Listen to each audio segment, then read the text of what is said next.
अध्याय 3। शाही परिवार 2। उस कमीने को धिक्कार है। वो कैसे हिम्मत करता है हमारी माँ का अपमान करने की।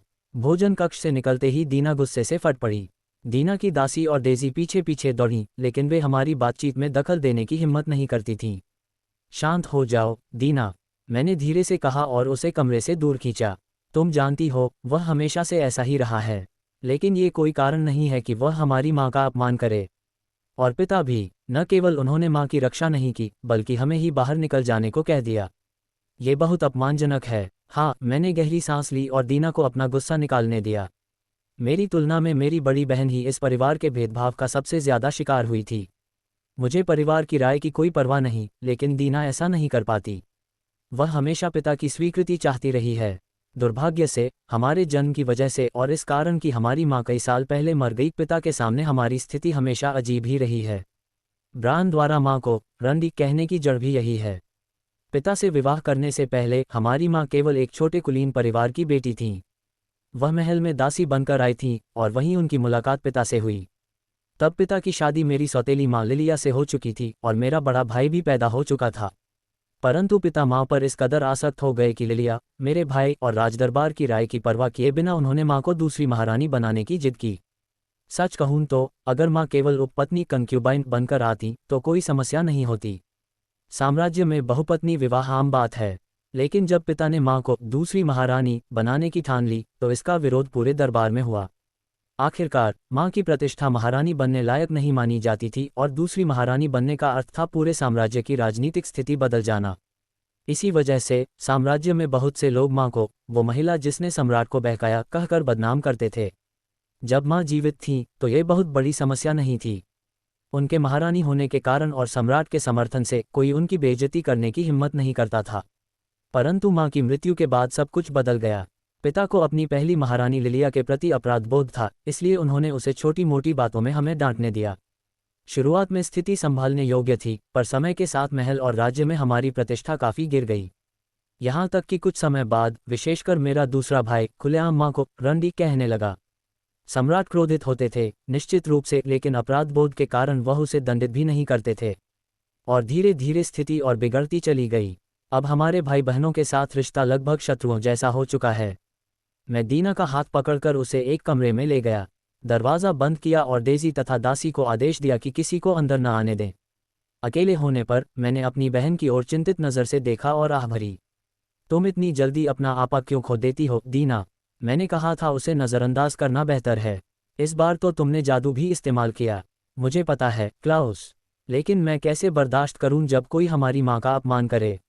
मुझे समझ नहीं आता कि तुम इतने शांत कैसे रह सकते हो जब वह माँ को रंडी कहता है।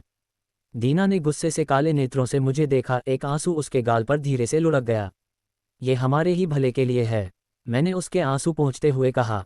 तुम जानती हो पिता हमेशा उनकी तरफदारी करते हैं, इसलिए बेहतर है कि हम उनसे न भिड़ें, कम से कम पिता की मौजूदगी में तो बिल्कुल नहीं।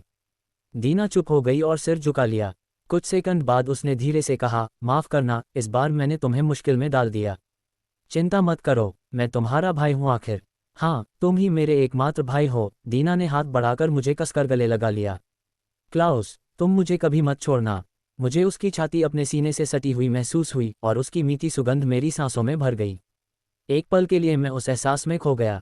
मेरी बहन दीना अत्यंत सुंदर थी और इस जीवन में उन दो लोगों में से एक थी जिनके लिए मेरे भीतर परिवार जैसा भाव था। वह मुझसे थोड़ी छोटी थी, कद 1.75 मीटर, और माँ की तरह उसके लंबे काले बाल और काली आंखें थीं। उसका चेहरा सौंदर्य की अथाह परिभाषा था और साम्राज्य में उसके चाहने वालों की संख्या एक पूरे स्टेडियम को भर सकती थी। दुर्भाग्य से उसने अब तक सभी प्रस्ताव ठुकरा दिए थे, जबकि वह 19 वर्ष की हो चुकी थी और लोग मानते थे कि अब उसके सगाई का समय है। और मेरी बड़ी बहन होते हुए भी वह हमेशा मेरे सामने बच्चे जैसी हो जाती थी। हाँ, क्यों लगता है कि छोटे भाई जैसा व्यवहार तुम ही ज्यादा करती हो? मैंने मुस्कुराकर कहा और उसे वापस गले लगाया। दीना हल्का सा लाल हो गई, लेकिन मुझे थामे रही। उसने अपना सिर मेरे सीने पर रख दिया और मेरी सुगंध में सांस लेते हुए खुद को शांत किया। कुछ देर बाद मैंने पूछा, काफी हुआ? नहीं, उसने धीमे से कहा और मुझे और कसकर पकड़ लिया। मैंने असहाय होकर सिर हिलाया। तभी कमरे के दरवाजे पर दस्तक हुई। बड़े भैया, दीदी, आप अंदर हैं? क्या मैं आ सकती हूँ? आवाज़ सुनते ही दीना ने तुरंत मुझे छोड़ दिया, जल्दी से अपनी पोशाक ठीक की और चेहरे पर एक गरिमामयी भाव ला लिया। आ जाओ, उसने कहा। मैं हल्के से हंसा और दरवाज़ा खोलने चला गया। अंदर एक सुंदर 16 वर्ष की लड़की आई। उसकी तरह मेरी भी नीले बाल और नीली आंखें थीं, शाही परिवार की पहचान। वह दीना से थोड़ी छोटी थी, पर डेज़ी से लंबी, लगभग 1.7 मीटर। वह मेरी सबसे छोटी बहन, लीना, थी। अध्याय 4। दीना की गरिमामयी अभिव्यक्ति के विपरीत, लीना बिल्कुल शुद्ध और मासूम लग रही थी, मानो स्वर्ग से उतरती कोई परी, सांसारिक दुनिया से अछूती। उसकी बड़ी बड़ी आंखें चिंता से हमें देख रही थीं। बड़े भैया, दीदी, उसके लिए माफ़ करना, लीना ने धीरे से कहा और शर्म से सिर झुका लिया। पगली लड़की, दीना ने जल्दी से कहा और उसे गले लगा लिया। ये तुम्हारी गलती नहीं है। तुम्हारी माँ और भाई तो हमसे हमेशा ही झगड़ते रहते हैं, इसलिए इसकी चिंता मत करो। लेकिन मुझे पसंद नहीं है कि माँ आपके साथ ऐसा व्यवहार करे। और ऊपर से भाई ब्रान ने इतनी गंदी बातें कहीं। वो लोग आपके साथ ऐसा क्यों करते हैं? हम एक परिवार हैं, फिर भी। लीना की उदास आवाज़ सुनकर मैंने आह भरी। जैसा कि मैंने पहले कहा था, इस महल में मैं सिर्फ 2 लोगों को ही अपना परिवार मानता हूँ, दीना और लीना। बाकी लोग, वे सब मर जाएं, तो भी मुझे कोई फर्क नहीं पड़ेगा। बेशक, मैं ऐसा कुछ लीना से नहीं कह सकता, इसलिए मैंने बस उसे दीना के साथ गले लगाकर शांत किया। इस परिवार में शायद लीना ही एकमात्र ऐसी है जिसे कोई नापसंद नहीं करता। सबसे छोटी होने के कारण और उसकी मासूमियत व प्यारे स्वभाव की वजह से हर कोई उसे दुलारता है, सिवाय ब्रान के, जो कभी कभी उसे चिढ़ाता है। इसी वजह से उसमें कभी कभी यह उम्मीद रहती है कि हमारा परिवार सामान्य हो सकता है। दुर्भाग्य से यह असंभव है। 708 जन्म जी चुके इंसान के रूप में मैं कह सकता हूं कि ऐसे परिवारों में प्यार लगभग ना के बराबर होता है। लीना को कुछ देर गले लगाने के बाद दीना ने उसे छोड़ा। उसने उसकी पोशाक ठीक की और कोमलता से उसे देखा। धन्यवाद, छोटी लीना, अब मैं बेहतर महसूस कर रही हूँ। मुझे बाद में पाठ लेने हैं, इसलिए मुझे जाना होगा। फिर वह मेरी ओर मुड़ी और हल्का सा लाल पड़ गई। और तुम्हें भी, भैया, बहुत बहुत धन्यवाद और जन्मदिन मुबारक। मैं तुम्हें आज रात बॉल में अपना तोहफा दूंगी। मैं उस बेवकूफ़ कमीने की वजह से लगभग भूल ही गई थी। मैंने सिर हिलाया और उसके गाल पर चूमा। अपना ध्यान रखना। वह फिर से लाल हुई और दौड़ पड़ी। लीना ये देखकर खिलखिला उठी और फिर मेरे हाथ को खींच लिया। जन्मदिन मुबारक, बड़े भैया। क्या आप आज मेरे साथ खेलने चलेंगे? बाकी सब व्यस्त हैं। मैंने अपने दिन की योजनाओं के बारे में सोचा और थोड़ा झिझका। ये देख लीना ने पप्पी आंखें बना लीं। प्लीज़, मैं उस नज़र से हार गया।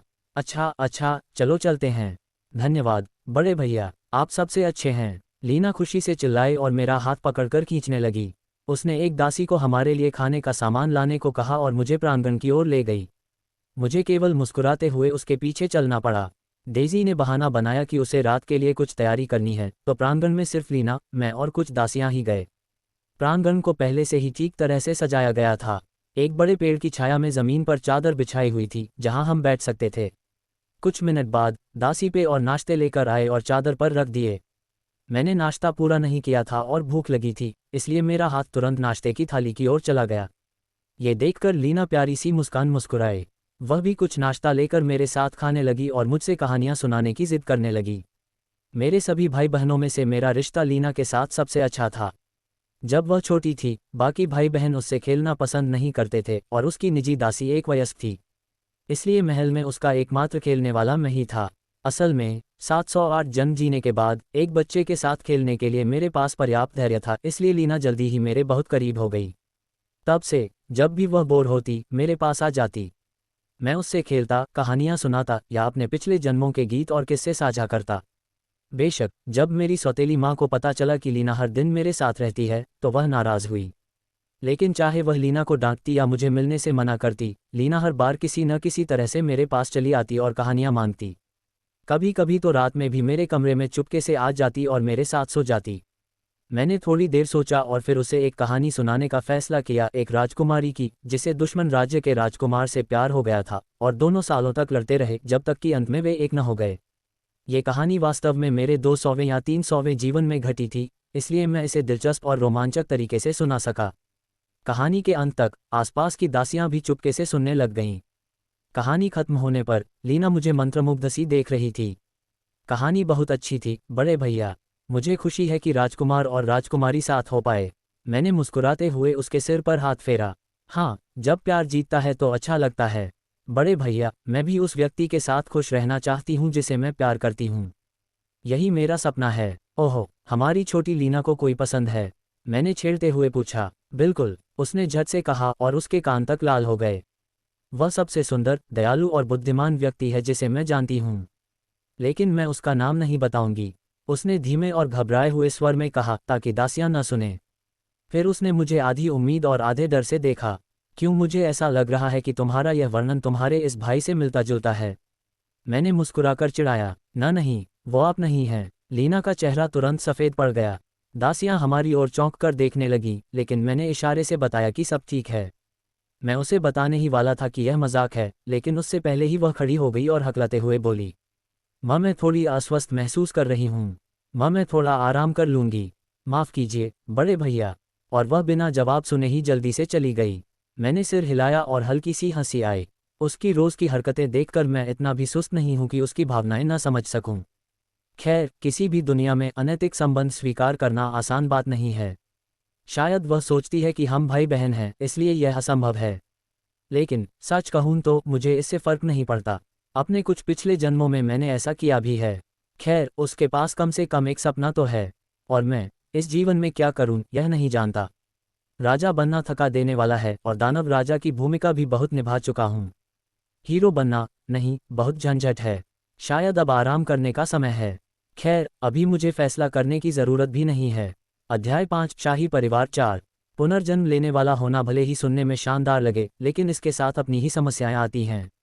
और पुनर्जन्म लेने वालों के लिए दो सबसे बड़े खतरे हैं, ऊब और अहंकार। पहला खतरा कई जीवन जीने के बाद सामने आता है। एक समय ऐसा आता है जब हर चीज़ उबाऊ लगने लगती है। राजा बनने से, प्रतिभाशाली बनने से, वैज्ञानिक बनने से, सम्राट बनने से, विजेता बनने से, मशहूर व्यक्ति बनने से सबसे थकान हो जाती है। फिर आप मृत्यु की शाश्वत शांति की कामना करने लगते हैं। दूसरा खतरा मेरे चौथे जीवन में सामने आया। मैंने इसे नाम दिया ईश्वर सिंड्रोम। एक पुनर्जन्म लेने वाले के रूप में मेरे पास सामान्य लोगों की तुलना में अनेक लाभ थे। चाहूं तो दुनिया का सबसे शक्तिशाली व्यक्ति बन सकता था आसानी से। इसी वजह से मेरे भीतर दूसरों के प्रति एक श्रेष्ठता भाव विकसित होने लगा। मैं सोचने लगा कि मैं इतिहास का सबसे महान व्यक्ति हूं और बाकी लोग महज वे मोहरे हैं जिन्हें मैं अपनी इच्छा के अनुसार उपयोग कर सकता हूं। चाहता तो उन्हें दास बना देता और मन बदलता तो उन्हें राजा भी बना देता। कई जन्मों तक मेरा जीवन ऐसे ही बीता। लेकिन ऐसी जिंदगी धीरे धीरे आपके जीने की इच्छा को नष्ट कर देती है। यह आपको वास्तविकता से दूर कर देती है और जीवन निरर्थक प्रतीत होने लगता है। आखिरकार मृत्यु के बाद मैं तो वैसे ही वापस आ जाता था। इससे मैंने मृत्यु का डर खो दिया था। सौभाग्य से मैं इस खतरे को समझ गया, इससे पहले कि वास्तव में हमेशा के लिए मर जाता। तब से मैंने हर जन्म के लिए एक नियम बनाया। पहले 18 वर्षों तक मैं एक सामान्य व्यक्ति की तरह जीऊंगा। अपने पिछले जीवनों का ज्ञान या शक्तियां किसी के ऊपर अनुचित लाभ के लिए उपयोग नहीं करूंगा। हाँ, अपने कौशल का अभ्यास करूंगा, लेकिन 18 वर्ष पूरा होने से पहले उनका उपयोग तभी करूंगा जब कोई आपात स्थिति हो। इससे मुझे हर जीवन के प्रति अपनापन विकसित करने में मदद मिली। और आज मैं 18 वर्ष का हो गया हूँ। इसका अर्थ है कि मैं अब अपनी वास्तविक शक्ति का उपयोग कर सकता हूँ। इसी कारण आज मुझे निर्णय करना था कि अब से इस जीवन में मैं क्या करने वाला हूँ। लेकिन निर्णय लेना आसान नहीं था। जैसा कि मैंने कहा, जब आप किसी चीज़ को दर्जनों बार कर चुके होते हैं तो उसमें रुचि ढूंढना मुश्किल हो जाता है।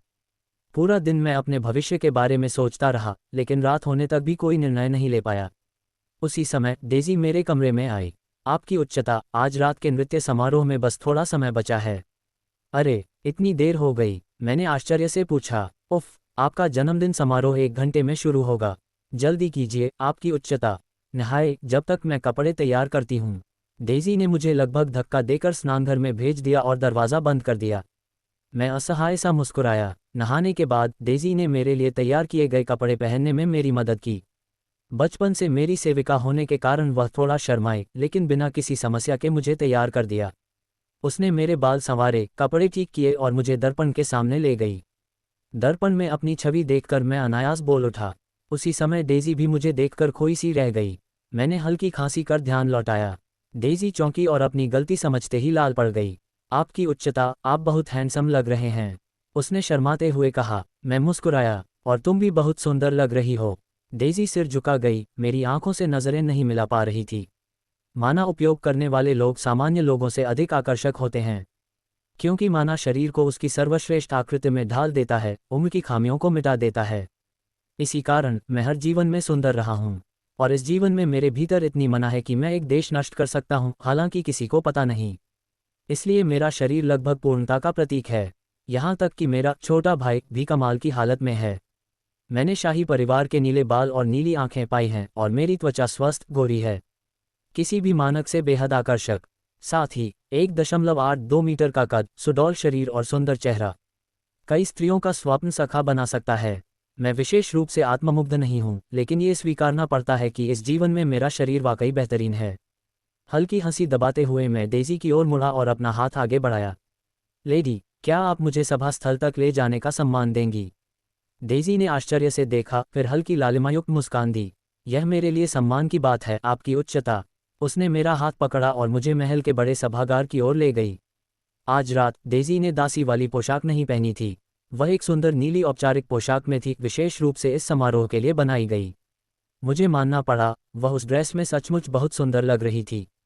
पोशाक उसकी कमर और उरोजों को उभार रही थी और नीचे की तरफ कट उसकी खूबसूरत टांगें दिखा रहा था। जब उसने मेरी नज़रें महसूस की, वह फिर लाल हो गई, लेकिन उसके होंठों पर हल्की संतुष्ट मुस्कान थी। स्पष्ट था, वह खुश थी। दुर्भाग्य से हमारा समय कम था। हम जल्दी ही सभागार के पिछले हिस्से तक पहुंच गए और डेज़ी काम पर लौट गई।